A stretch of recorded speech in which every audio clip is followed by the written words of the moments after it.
So welcome back guys, और एक blog में आप सबका स्वागत है। आज हम जाने वाले हैं बैक वाटर्स में, मतलब जो मेरे गांव को लग के नदी है, गढ़ नदी है। तो उस नदी में हम लोग जाने वाले हैं और क्या क्या एक्टिविटीज़ होती है नदी में। फिर हम संगम पॉइंट को भी विज़िट करने वाले हैं, जो मैंने मेरे पहले व्लॉग्स में बताया हुआ है। जो सरजेकोट के यहाँ पे जो संगम पॉइंट है, मतलब जहाँ नदी समंदर से मिलती है, वहाँ पे हम लोग जाने वाले हैं। तो सच में बहुत मज़ा आने वाला है। बोट से ही जाने वाले हैं हम लोग आज। सो आपका टाइम ज़्यादा वेस्ट नहीं करूँगा, सो लेट्स गो। अभी हम जेटी पे आ गए हैं और बोट वाले अंकल भी है वहाँ पे। तो अभी चलो हम निकलते हैं फिर अभी।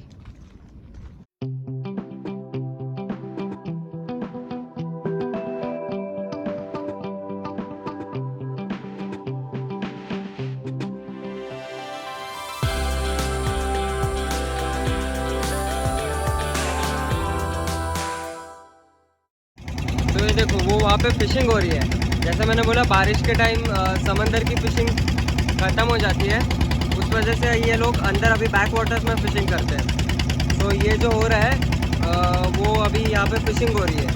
इतने लार्ज स्केल पे नहीं होती फ़िशिंग जितनी समंदर में होती है, पर यहाँ पे भी इन लोगों के खाने पीने के लिए तो मिल ही जाती है फिशेस। तो पहले हम तराशील साइड आए, फिर यहाँ से कोस्ट से लग के आगे जो जो जगह देखने लायक है वो हम देखेंगे। तो अभी जो सरजेकोट का संगम है उधर जाने वाले हैं। तो सरजेकोट बंदर जहाँ पे है और संगम पॉइंट जहाँ पे है, उधर हम लोग अभी बोट से जाने वाले हैं।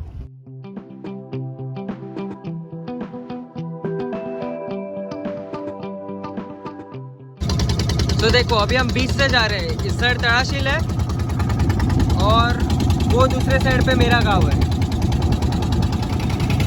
तो संगम पॉइंट पे बेसिकली होता क्या है ये मैं आपको बताता हूँ।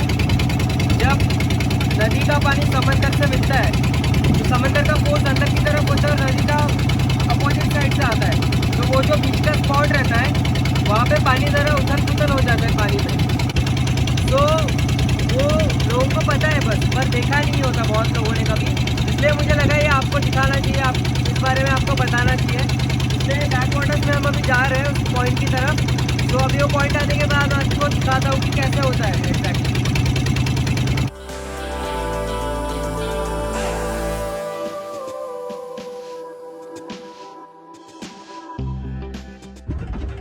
तो ये मेरे पीछे जो है ये होता क्या है ये मैं आपको बताता हूँ। ये फिश केजेस है, इसमें फिश फार्मिंग होती है। छोटे फिशेस ये गवर्नमेंट की तरफ से होता है ये।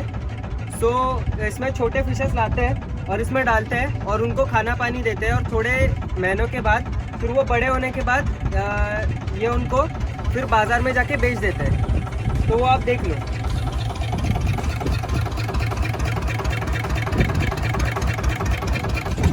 सो मैंने जैसे आपको केजेस के बारे में बताया, तो वो केजेस के बारे में और भी मैं कहना चाहूँगा कि ये गवर्नमेंट सब्सिडी देती है हमें ये केजेस बनाने के, इसलिए क्योंकि बहुत ज़्यादा फिशिंग हो रही है और उसके वजह से फिशेस के नंबर कम होते जा रहे हैं नदी में। इस वजह से गवर्नमेंट ने ये सब्सिडी निकाली है फ़िश फार्मिंग की। तो फिशेस वहाँ पे उस केज में रखे जाते हैं कुछ महीनों के लिए अच्छे से। उस केज को नीचे से नेट रहता है जिसकी वो बाहर ना आ जाए, और फिर उनको अच्छे से खाना पीना दिया जाता है। गवर्नमेंट उसके पैसे प्रोवाइड करती है जो लोग उसकी सब्सिडी लेते हैं। और फिर अच्छे से फिर उनकी देखभाल होने के बाद वो फिर एक फ़िश कम से कम 3-4 केजीज की हो जाती है। फिर उसका मार्केट में अच्छा रेट मिलता है। और ये सारे फिशिंग ट्रॉलर्स है जो अभी फिशिंग सीज़न बंद है, फिशिंग सीज़न ख़त्म हो गया है, इसलिए ये अंदर के साइड लाके रखे हुए हैं। और जब फिर से बारिश ख़त्म हो जाएगी इसके बाद फिर से इनको समंदर में ले जाएंगे।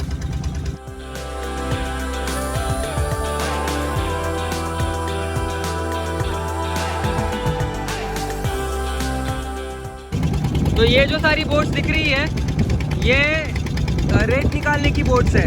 मतलब कंस्ट्रक्शन या किसी और काम के लिए जो रेत लगती है तो वो रेत नदी से अभी निकाली जाती है। तो ये रेत निकालने का काम यहाँ पे होता है बीच में नदी में। तो वो रेत निकालने के लिए वैसी बोट्स यूज़ करती है। तो बोट्स पे लोग होते हैं और फिर वो रेत निकालते हैं और बोट में लोड करके लेके आते हैं किनारे पे, और फिर से वो अनलोड की जाती है वो रेत।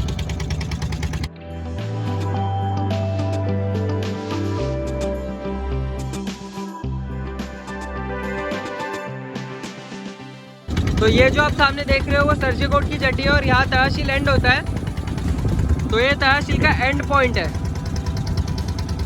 यहाँ पे भी फिशरमैन्स हैं जो बोट में नेट लेके फिशिंग कर रहे हैं। तो इस साइड भी फिशरमैन्स होते हैं। और ये बीच में जो पानी है वो बहुत गहरा है, क्योंकि संगम पॉइंट है, उस वजह से बीच में बहुत गहरा रहता है पानी। लहरें देख सकते हो आप वहाँ पे, लहरें, अभी ये संगम है उस वजह से वहाँ पे पानी थोड़ा रहता ही है, लहरें रहती है यहाँ पे। अभी तक मैंने वीडियो में दिखाया कहीं भी लहरें नहीं थी, पर ये जहाँ पे नदी समंदर को मीट होती है वहाँ बीच में लहरें आती है थोड़ी। तो हम वहाँ पे नहीं जाने वाले, यहीं से हम अभी टर्न लेके चले जाएंगे।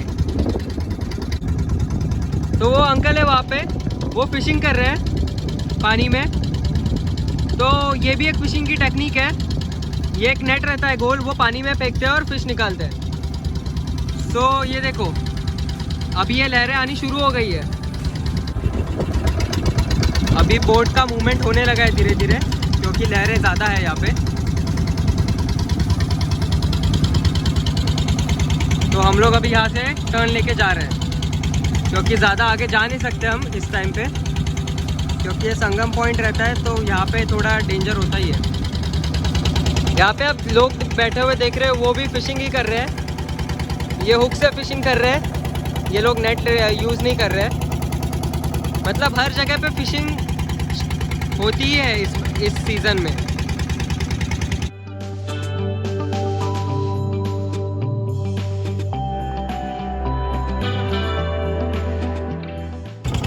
तो आते टाइम हम आए थे अभी तहसील साइड से। अभी हम जा रहे हैं, वो हम मेरे गांव की तरफ से साइड से जाने वाले हैं आगे आगे।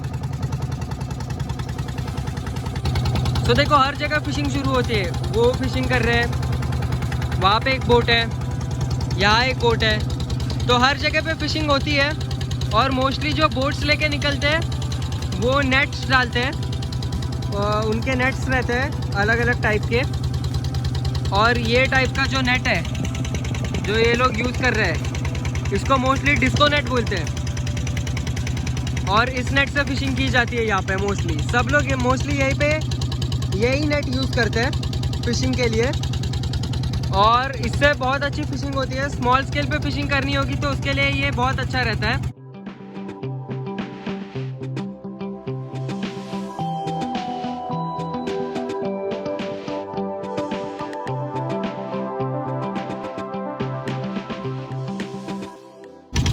और यहाँ आप मेरे गांव के साइड में देखोगे तो ये कोस्ट पूरा मैंग्रोव्स है। जहाँ हमने दूसरे साइड देखा था वहाँ मोस्टली सुरू के पेड़ और कोकोनट ट्रीज थे। यहाँ पे मैंग्रोव्स और कोकोनट ट्रीज है। ये देखो ये सब मैंग्रोव्स है।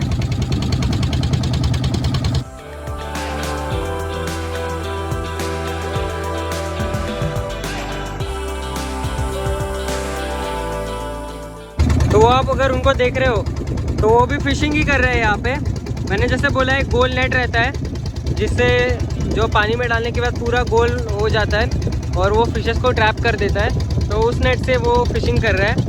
अगर आपको चाहिए होगा मैं फ़िशिंग के ऊपर एक व्लॉग बनाऊँ तो आप कमेंट सेक्शन में ज़रूर लिखना, ताकि मैं फ़िशिंग के ऊपर भी एक व्लॉग बना सकूँ।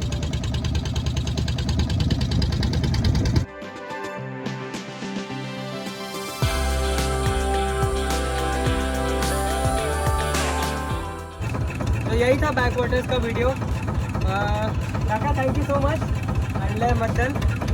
और अगर आपको ये वीडियो पसंद आया हो तो प्लीज़ लाइक करो, और अगर आप मेरे चैनल पे हो तो चैनल को ज़रूर सब्सक्राइब करना। तो thank you so much, love you all और स्टे सेफ।